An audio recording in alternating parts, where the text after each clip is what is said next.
Hello good people, and welcome to Excel Hacks for Productivity. One trick, 2 minutes to learn, hours saved every day.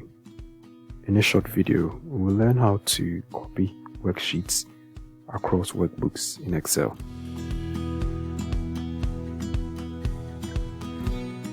So in this example, I have two workbooks opened, book 1 and book 2. Now, book 1 contains invoices and book 2 contains rates. To make it easy for me to do a lookup on invoices, I want to bring a copy of this sheet into book 1.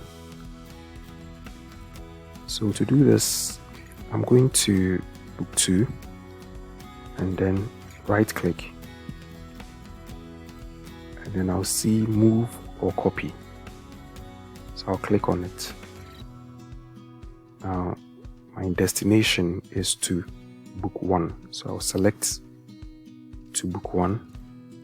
And when I choose book 1, it lists the active worksheets in book 1.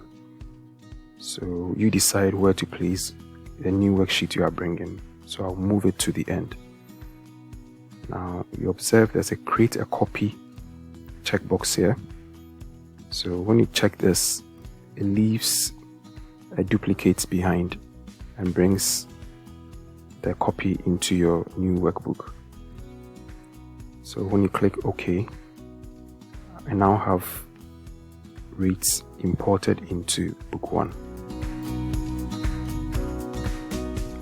Please practice and add it to your list of Excel tricks.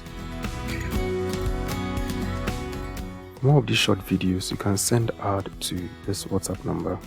We send videos directly to you on Mondays and Fridays. You can visit our YouTube channel, Excel Hacks for Productivity.